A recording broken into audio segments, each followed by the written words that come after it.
სალამი მეგობრებო.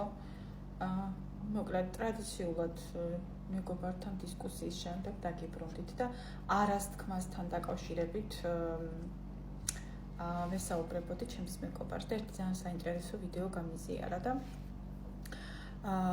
ამ ვიდეოში ზუსტად ამაზე იყო საუბარი, რომ ადამიანებს ძალიან გვიჭირს არასთქმა და ჩვენთანაც ხა ჩემს ირგვლივაც მაგალითად ხო შეიძლება მაგალითად ადამიანს არ ეცალოს ან რა ვიცი, უბრალოდ არ უნდადეს შეიძლება რაღაცის გაკეთება, მაგრამ აი მეგობარი რო სთხოვს, ახლობელი რო სთხოვს, რაღაცა ხათრის გამო და რაღაც ბევრი რაღაცეების გამო შეიძლება დათანხმდეს, მიუხედავად იმისა, რომ საერთოდაც შეიძლება სურვილი არ ჰქონდეს იმისა, რომ ეს რაღაც გააკეთოს. და რამდენად დამაზიანებელია, მეგობრებო, ეს ყველაფერი. პირველ რიგში დამაზიანებელია შენთვის. და უმთავრესად არის დამაზიანებელი შენთვის, იმიტომ რომ მე როდესაც გეუბნები შენ კის, დაუშვათ ვინმეს ვეუბნები, რომ რაღაცას გავაკეთებ, თანხმობას ვაცხადებ. თუმცა შინაგანად, ანუ ვიცი რომ ან არ მცალი, ან არ მინდა და ამ შინაგან ბარიერებს რაღაცნაირად ვლახავ, აი არაუშავს, რაღაცა საკუთარ თავს ვარწმუნებ, რომ აი მაინც შევძლებ და ასე შემდეგ.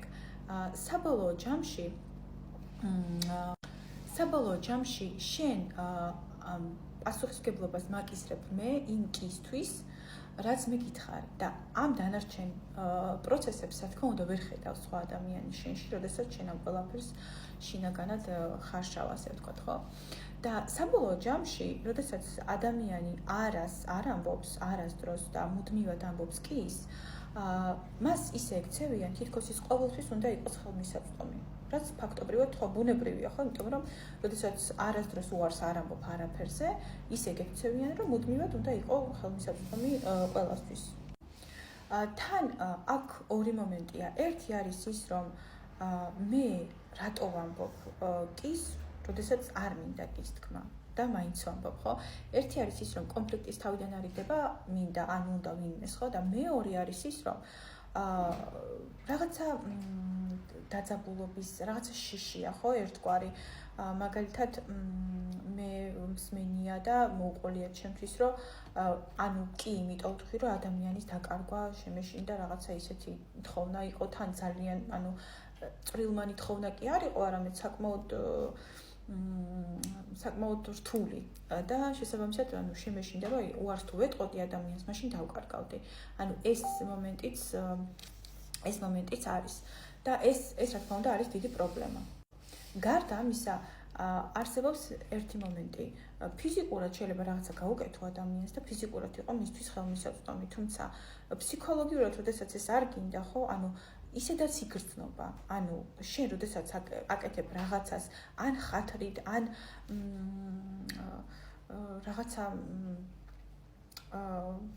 როგორ ვთქვა სწორად, მოკლედ სურვილის მიუხედავად ვაკეთებთ რაღაცას.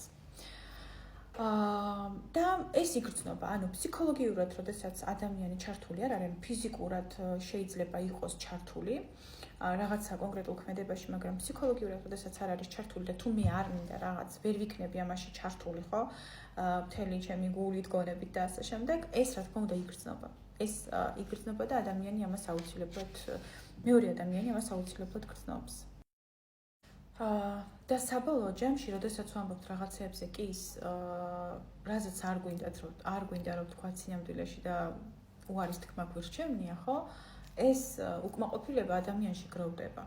და ეს არას თქმა არ არის მხოლოდ საკუთარ თავზე ზრუნვა და საკუთარი ემოციური მდგომარეობის გათვალისწინება, ეს არის ასევე სხვაზე ზრუნვა, იმიტომ რომ მე თუ მუდმივად ადამიანს ვეტყვი კის იმაზე, რაც არ მინდა, ან თქვენ თუ ეტყვით კის იმაზე, რაც არ გინდათ, ეს აუცილებლად დაგროვდება უკმაყოფილებად და სადღაც აუცილებლად იჩენს თავს.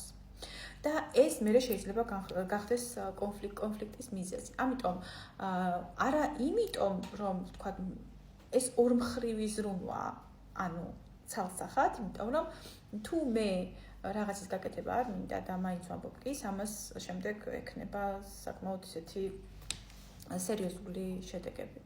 ამიტომ ჯობია, რომ თქვათ, არა, ამას ვერ გავაკეთებ, იმიტომ რომ არის რაღაცეები, რაც ჩვენს ძალებს უბრალოდ აღემატება და ან უბრალოდ ვერ გავაკეთებთ ამას, ხო, რაღაცა გარკვეული გარემოებების გამო და ამიტომ ჯობია რომ გულწრფელად თავიდანვე ვთქვათ, არა,